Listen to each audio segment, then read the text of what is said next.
Hello everyone. आज के session में अपन डिस्कस करने वाले हैं ईंधन खनिजों के बारे में। लास्ट सेशन में अपने जो डिस्कस हुआ था वो धात्विक खनिजों के बारे में हुआ था। ईंधन खनिजों की अगर अपन बात करते हैं तो अपने सामने सबसे पहले जो बात निकल के आती है वो आती है कोयला के बारे में, पेट्रोलियम के बारे में और गैस के बारे में। तो आज के सेशन में अपन डिस्कस करने वाले हैं सिर्फ और सिर्फ कोयला के बारे में।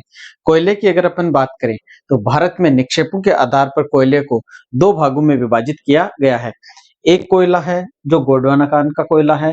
ये जो गोंडवाना खान का कोयला है ये आज से लगभग 20 करोड़ वर्ष पहले इसका निर्माण हुआ माना जाता है और भारत के अंतर्गत सबसे अच्छी क्वालिटी का कोयला भी यही है और भारत के कुल उत्पादन का 98% भाग है वो गोंडवाना काल के कोयले से ही होता है।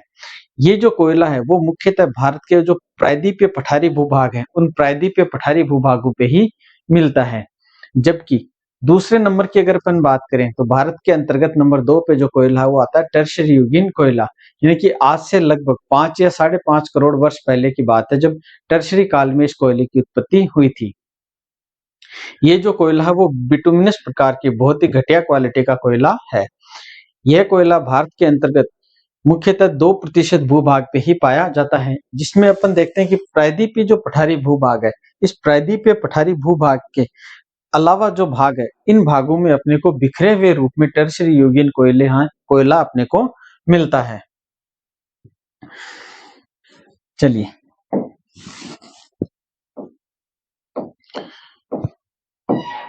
कोयला की अगर अपन बात करें तो इसको निक्षेपों के आधार पर दो भागों में बांटा गया है।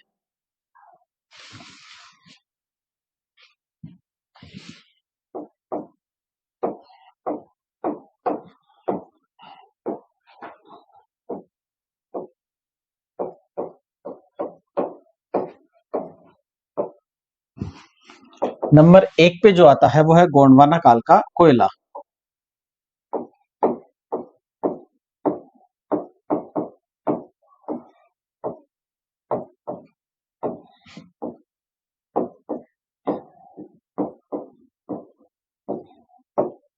और नंबर 2 पे जो आता है वो है टर्शियरी युगीन कोयला।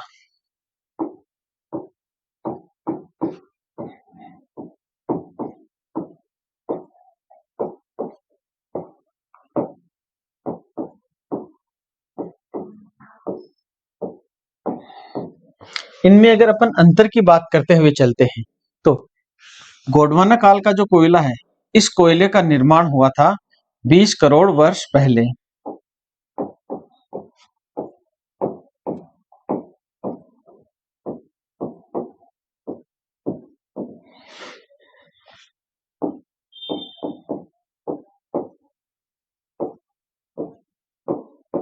जबकि जो टर्शियरी काल का कोयला है इसका निर्माण हुआ था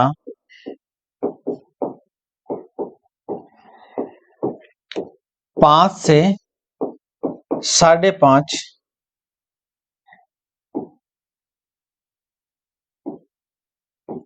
करोड़ वर्ष पहले।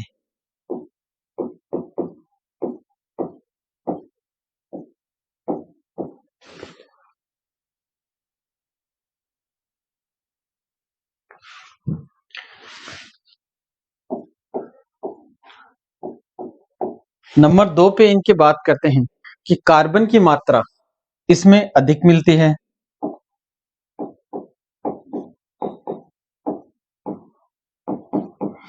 कार्बन की मात्रा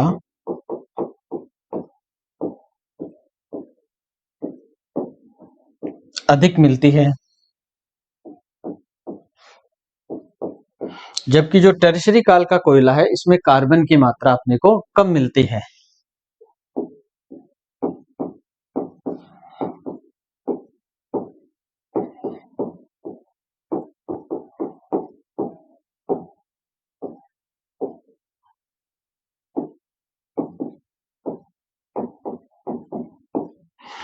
कार्बन की मात्रा के बारे में अगर अपन बात करें तो जिसमें कार्बन की मात्रा अधिक होती है वो अच्छी क्वालिटी का कोयला माना जाता है, जबकि जिसमें कार्बन की मात्रा कम होती है वो घटिया क्वालिटी का कोयला माना जाता है। भारत के अंतर्गत जो जितना भी कोयला मिलता है उसका 98% गोंडवाना कालीन कोयला ही मिलता है कुल उत्पादन का।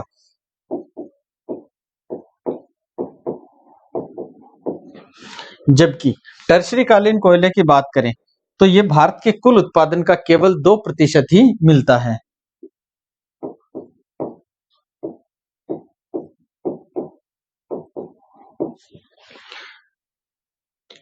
ये जो कोयला है गोंडवाना कालीन कोयला, इसकी अगर अपन बात करें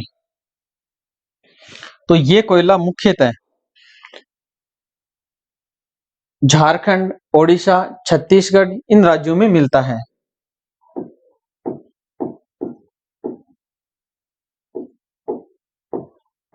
झारखंड के अंतर्गत ओडिशा,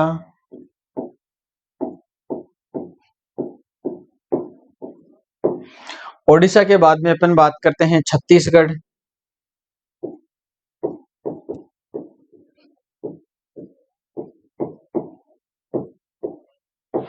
छत्तीसगढ़ के अलावा ये मध्य प्रदेश,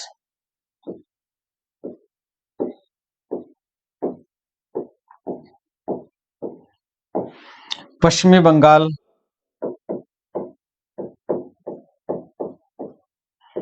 में मुख्यतः पाया जाता है। इसके बाद में अपन बात करें टर्शरी युगीन जो कोयला है, ये टर्शरी युगीन कोयला प्रायद्वीपीय पठार के अलावा जो जितना भी भूभाग है उस पे बिखरे हुए रूप में मिलता है। जैसे अपन बात करते हैं तो मुख्य रूप से राजस्थान,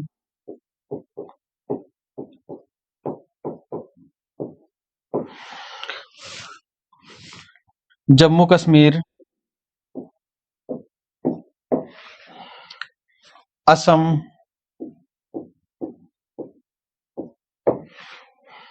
अरुणाचल प्रदेश,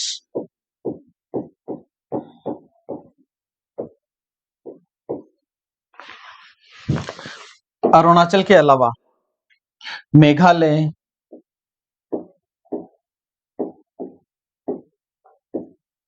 और तमिलनाडु,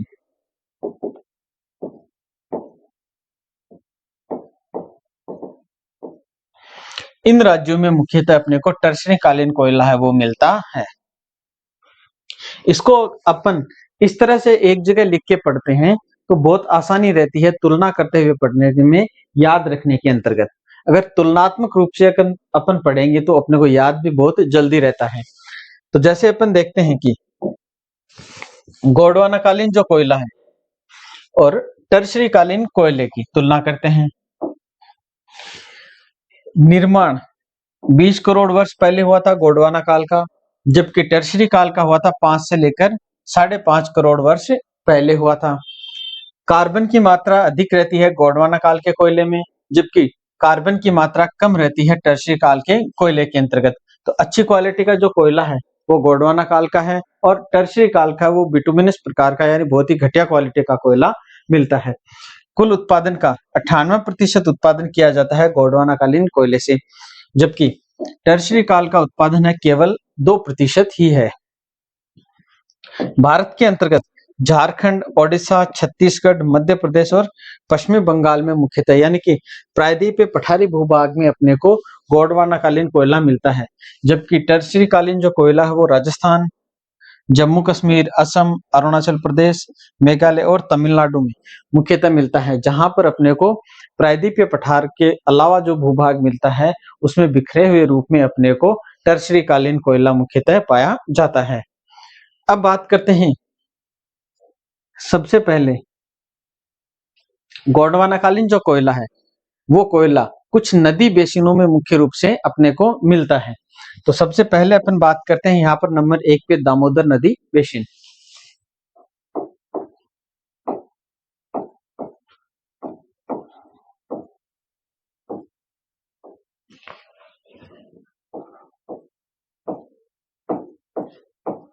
दामोदर नदी बेसिन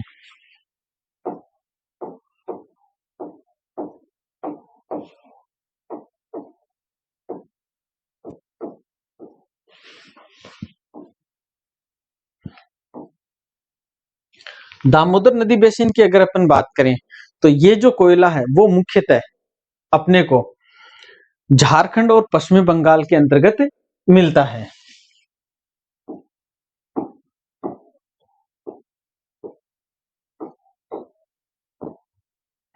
झारखंड व पश्चिमी बंगाल, इन दो राज्यों के अंतर्गत मिलता है दामोदर नदी बेसिन का जो कोयला है वो मुख्यतः मिलता है। सबसे पहले अपन बात करने वाले हैं झारखंड राज्य के बारे में।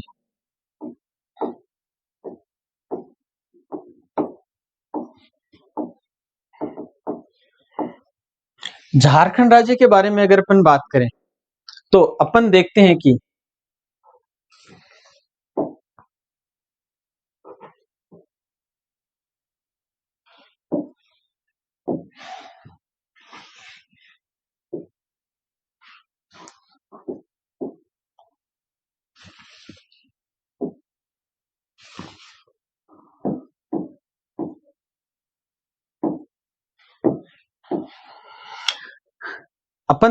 झारखंड के अंतर्गत मुख्यतः धनबाद, झरिया, बोकारो, रामगढ़, करणपुर और डाल्टनगंज, पलामू में मुख्यतः अपने को कोयला उत्पादन क्षेत्र देखने को मिलता है।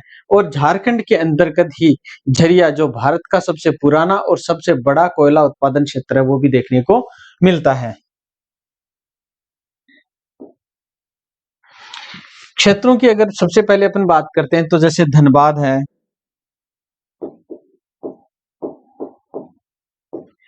झरिया है,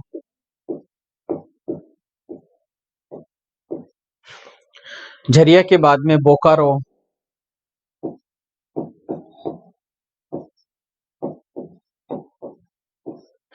बोकारो के बाद में रामगढ़,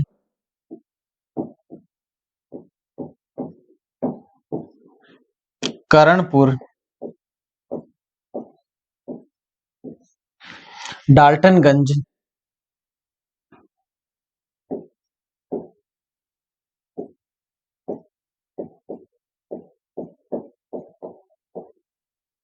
पलामू और हजारीबाग।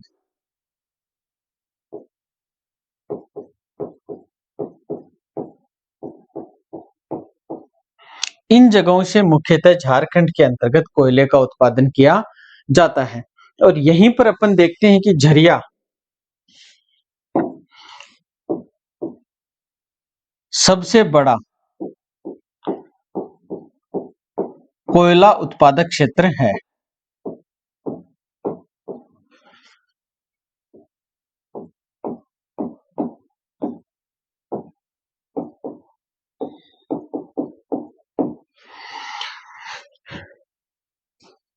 याद करने के लिए एक बार फिर से देखते हैं अपन कि झारखंड के अंतर्गत मुख्यतः धनबाद, झरिया, बोकारो, रामगढ़, करणपुर, डाल्टनगंज, पलामू और हजारीबाग में मुख्यतः कोयले का उत्पादन किया जाता है। यहाँ पर झरिया सबसे बड़ा और सबसे पुराना कोयला क्षेत्र भी अपने को झारखंड राज्य के अंतर्गत ही मिलता है। नेक्स्ट अपन बात करते हैं पश्चिमी बंगाल की।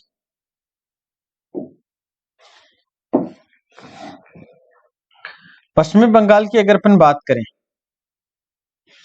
तो पश्चिमी बंगाल के अंतर्गत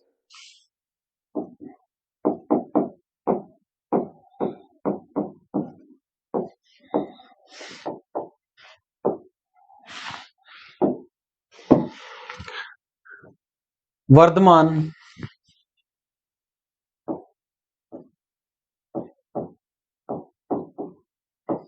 वीरभूम,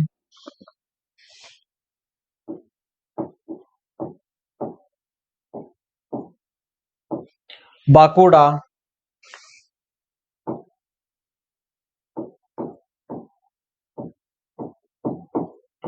पुरुलिया,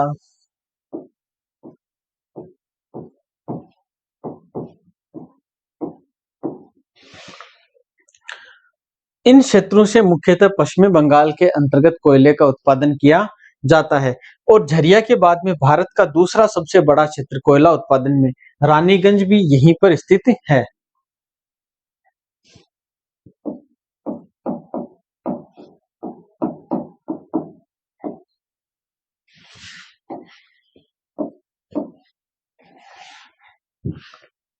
नंबर 1 पे भारत का सबसे बड़ा कोयला उत्पादन क्षेत्र की अपन बात करें तो वो आता है झरिया, झारखंड में। याद करने में कितना आसान है, झरिया और झारखंड। झरिया और झारखंड। दूसरा है रानीगंज। अंग्रेजों ने सबसे पहले यहाँ पर अधिकार किया पश्चिमी बंगाल के अंतर्गत। तो यहाँ की जो रानी थी अंग्रेजों की, वो कहाँ पर है? पश्चिमी बंगाल में। तो रानीगंज कहाँ पर है? पश्चिमी बंगाल के अंतर्गत ही स्थित है। दूसरा सबसे बड़ा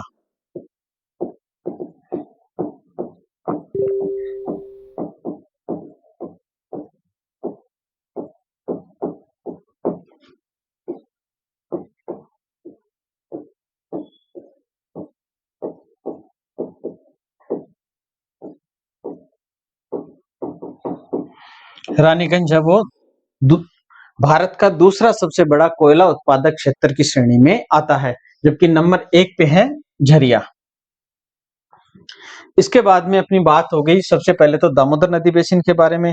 नंबर 2 पे अपन बात करने वाले हैं महानदी बेसिन के बारे में।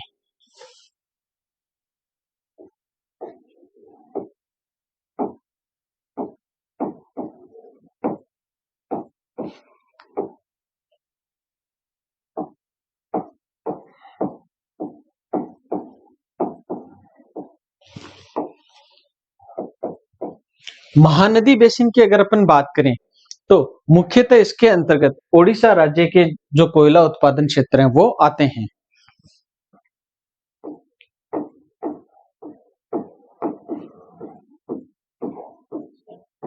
ओडिशा राज्य के कोयला क्षेत्र महानदी बेसिन के अंतर्गत आते हैं। यहाँ पर अपन देखते हैं सबसे पहले नाम देखें तो संबलपुर,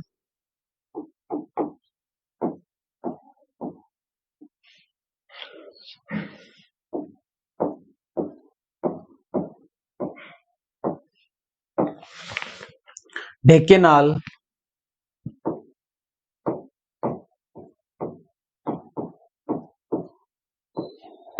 और बोलनगिर।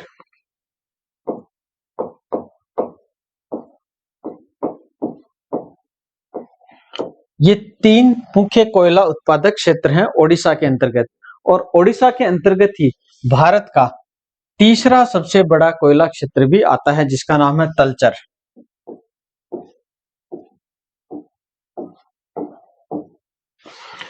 तलचर यहाँ का ही नहीं, भारत का तीसरा सबसे बड़ा कोयला उत्पादक क्षेत्रों की श्रेणी में आता है।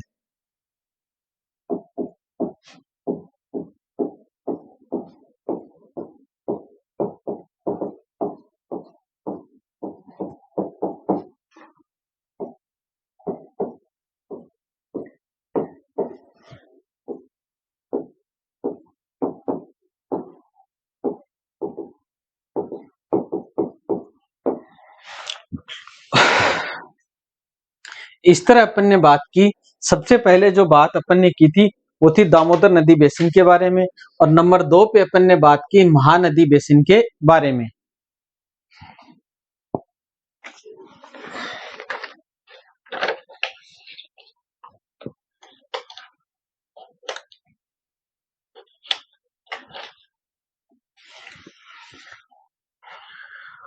और नेक्स्ट अपन बात करने वाले हैं नंबर 3 पे सोन नदी बेसिन के बारे में।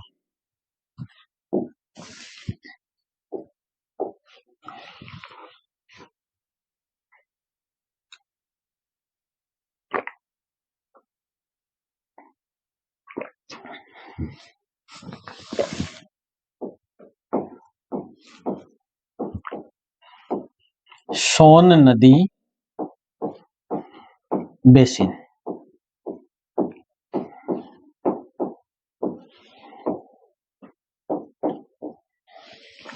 सोन नदी बेसिन की अगर अपन बात करें तो ये जो सोन नदी बेसिन है वो मुख्यतः मध्य प्रदेश के अंतर्गत आता है।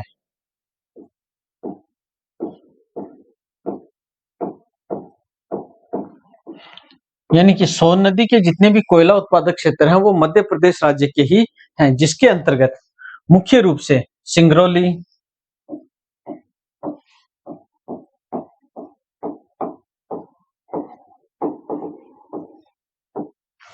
सिंगरौली की अपन बात करें तो ये मध्य प्रदेश का सबसे बड़ा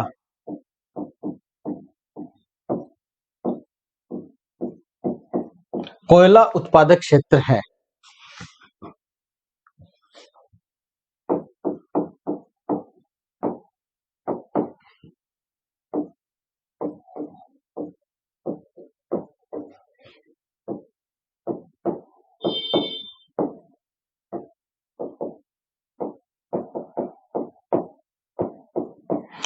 इसका सिंगरौली जो क्षेत्र है, इसका विस्तार अपने को मध्य प्रदेश के अलावा कुछ विस्तार इसका उत्तर प्रदेश राज्य के अंतर्गत भी देखने को मिलता है, लेकिन मुख्य रूप से इसका जो विस्तार है वो अपने को उत्तर प्रदेश के अंतर्गत ही देखने को मिलता है। सिंगरौली के बाद में आता है नंबर 2 पे सीधी।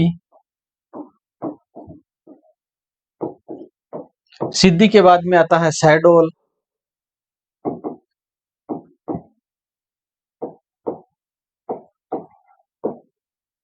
शहडोल, उमरिया,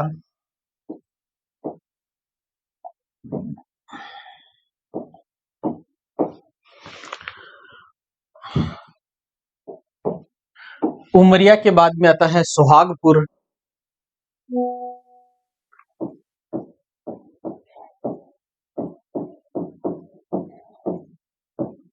ये जो क्षेत्र हैं जितने भी वो मध्य प्रदेश के मुख्य कोयला उत्पादन की श्रेणी में आते हैं, जिनमें महत्वपूर्ण स्थान है सिंगरौली का, उसके बाद में है सिद्धि, शहडोल, उमरिया और सुहागपुर। इन क्षेत्रों से मुख्यतः कोयले का उत्पादन होता है मध्य प्रदेश के अंतर्गत, जो सोन नदी बेसिन के मुख्य क्षेत्र हैं। नेक्स्ट अपन बात करते हैं सतपुड़ा कोयला क्षेत्र।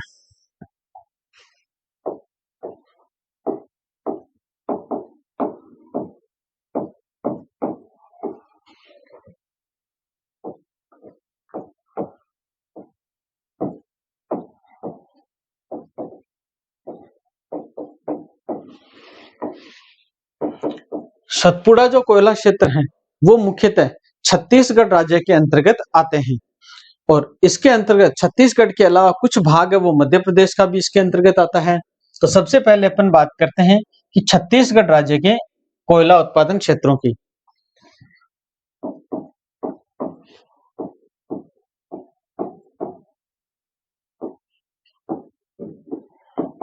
छत्तीसगढ़ राज्य के कोयला उत्पादन क्षेत्रों की अपन बात करें तो नंबर 1 पे आता है तातापानी,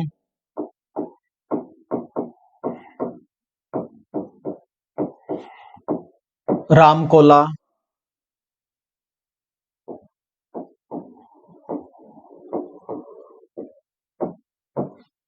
चिरमिरी,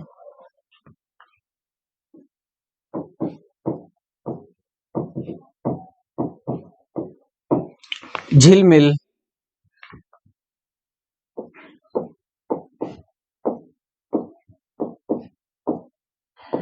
इन क्षेत्रों से मुख्यतः छत्तीसगढ़ राज्य के अंतर्गत कोयले का उत्पादन होता है। सबसे महत्वपूर्ण यहाँ का जो कोयला उत्पादन क्षेत्र है वो है तातापानी, फिर है रामकोला, चिरमिरी और झिलमिल। ये यहाँ के कोयला उत्पादन क्षेत्र हैं। नेक्स्ट बात करते हैं मध्य प्रदेश के बारे में।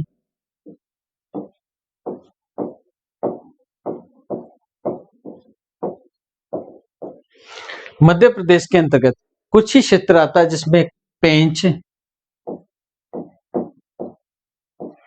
कान्हा, जिसको अपन कान है भी कहते हैं,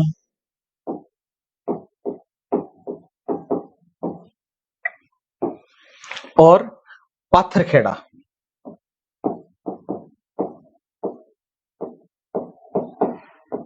इन क्षेत्रों से मध्य प्रदेश के अंतर्गत सतपुड़ा क्षेत्र में कोयला का उत्पादन किया जाता है।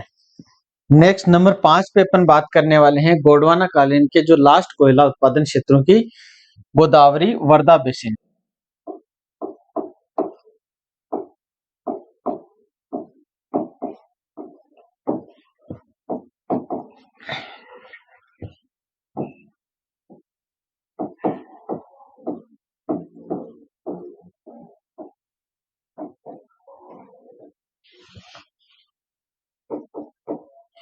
गोदावरी वर्धा बेसिन की अगर अपन बात करें तो इसके अंतर्गत महाराष्ट्र और तमिलनाडु राज्य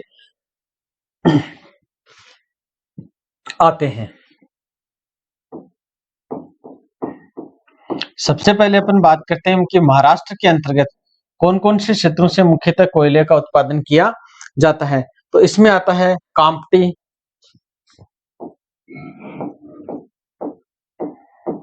कामठी जो क्षेत्र है वो मुख्यतः नागपुर जो जिला है उसके अंतर्गत स्थित है। कामठी के अलावा वुन,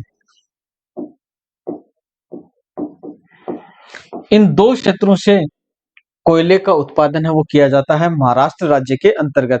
जबकि अपन तमिलनाडु की बात करें, तमिलनाडु के अंतर्गत आदिलाबाद,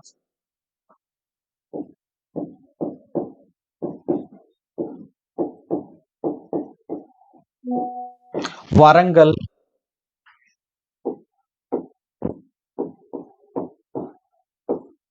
करीमनगर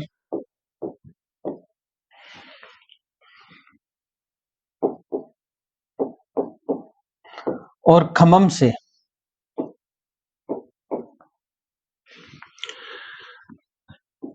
कोयले का उत्पादन किया जाता है। ये जितने भी अपने कोयला क्षेत्र अपन ने पढ़े, जिसके अंतर्गत गोंडवाना कालीन मुख्यतः कोयले का उत्पादन किया जाता है। यहाँ के अलावा अपन देखते हैं कि भारत में 2% जो कोयले का उत्पादन किया जाता है वो टर्शरी युगीन कोयले का क्षेत्र आता है। टर्शरी युगीन कोयले क्षेत्रों की अपन बात अब करेंगे।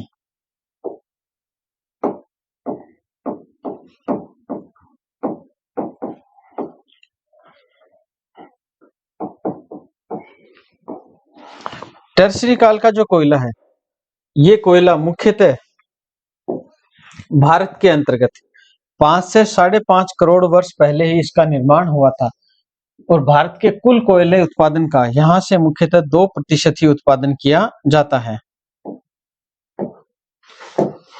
सबसे पहले अपन बात करते हैं कि राजस्थान के अंतर्गत इस कोयले का बहुत अधिक मात्रा में उत्पादन किया जाता है।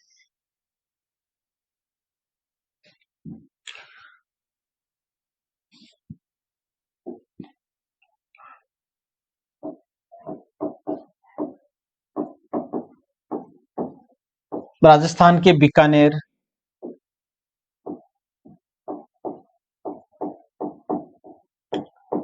नागौर और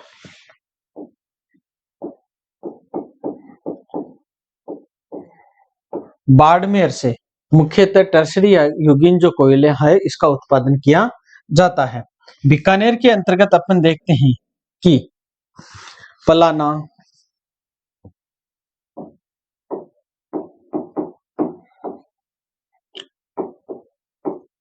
गुड्ढा और बरसिंगसर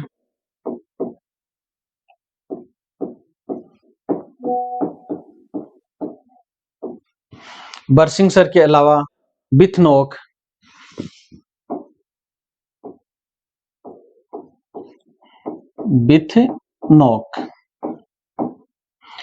इन क्षेत्रों से कोयले का उत्पादन किया जाता है।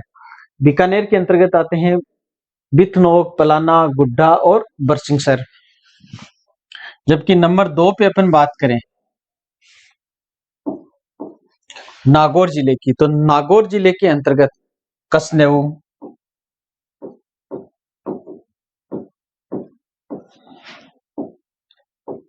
इगियार, मातासुख,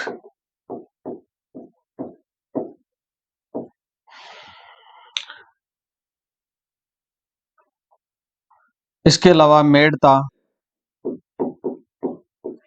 और मोकल से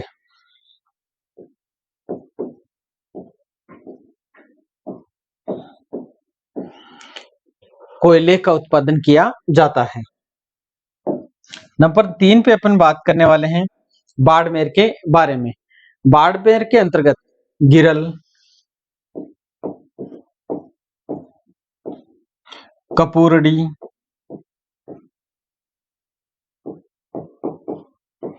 और जालिपा, इन 3 क्षेत्रों से कोयले का उत्पादन किया जाता है बाड़मेर जिले के अंतर्गत। एक बार फिर से अपन देखते हैं कि बीकानेर के अंतर्गत जो कोयला उत्पादन क्षेत्र आते हैं उनके अंतर्गत बिथनोक, पलाना, गुड्ढा और बरसिंगसर आते हैं। जबकि नंबर 2 पे जो कोयला उत्पादन क्षेत्र है वो है नागौर। नागौर के अंतर्गत अपन देखते हैं कसनेऊ, इगियार, मातासुख, मेड़ता और मोकला क्षेत्र से मुख्यतः कोयले का उत्पादन किया जाता है। और नंबर 3 पे जो जिला आता है राजस्थान के अंतर्गत कोयला उत्पादन के अंतर्गत, जो टर्शरी कालीन कोयले की अपन यहाँ पर चर्चा कर रहे हैं, उसके अंतर्गत गिरल, कपूरड़ी और जालिपा का स्थान आता है। नेक्स्ट अपन बात करते हैं जम्मू कश्मीर में। तो जम्मू के अंतर्गत उधमपुर से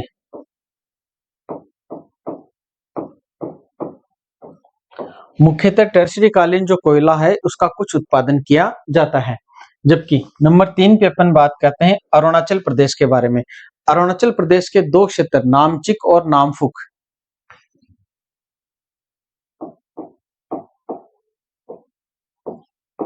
नामचिक और नामफुक, इन दो क्षेत्रों से मुख्यतः अरुणाचल प्रदेश के अंतर्गत कोयले का उत्पादन किया जाता है। टर्शरी कालीन कोयले की बात करें तो पश्चिमी बंगाल की अगर अपन बात करें तो एक स्थान आता है जलपाईगुड़ी।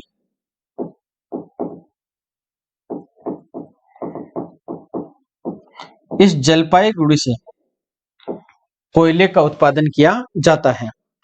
इसके बाद में अपन बात करते हैं असम के बारे में।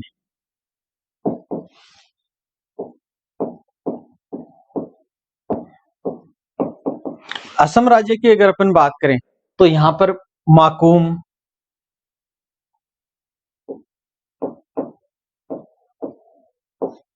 माकूम के बाद में हजारिया,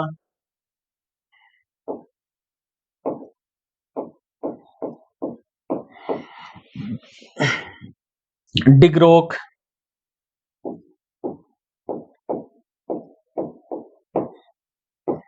और दिल्ली जयपुर, दिल्ली जयपुर, इन क्षेत्रों से असम राज्य के अंतर्गत कोयले का उत्पादन किया जाता है। असम के अंतर्गत अपन देखें तो माकूम, हाजिरा, डिग्रोक और दिल्ली जयपुर से मुख्यतः कोयले का उत्पादन किया जाता है। इसके बाद में नेक्स्ट अपन बात करते हैं मेघालय राज्य की। मेघालय के अंतर्गत अपन देखते हैं कि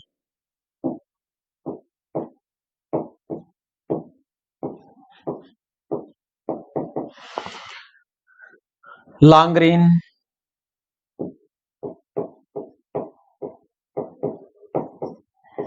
लांगरीन के अलावा सिजू,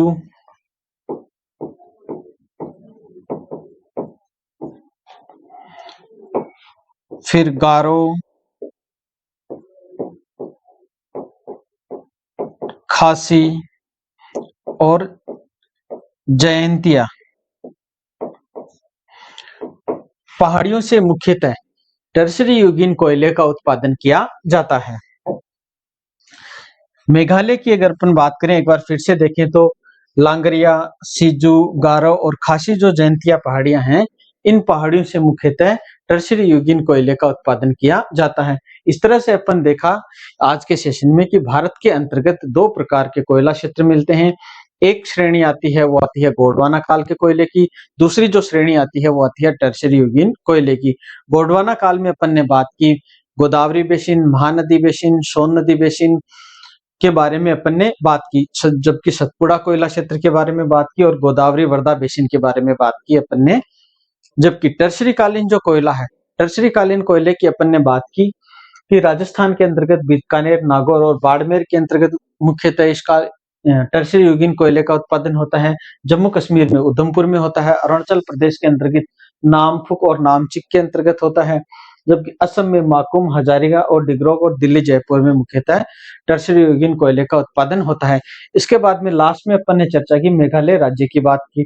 मेघालय के अंतर्गत लांगरिया, सिज्जू और गारो खासी जयंतिया पहाड़ियों में मुख्यतः टर्शरी युगीन कोयले का उत्पादन होता है। और एक अपन ने बात की थी वेस्ट बंगाल के बारे में, जहां पर जलपाईगुड़ी नामक क्षेत्र में टर्शरी युगीन कोयले का उत्पादन किया जाता है। यहीं पर आज अपनी जो कोयला उत्पादन क्षेत्र हैं उनके बारे में चर्चा समाप्त हुई।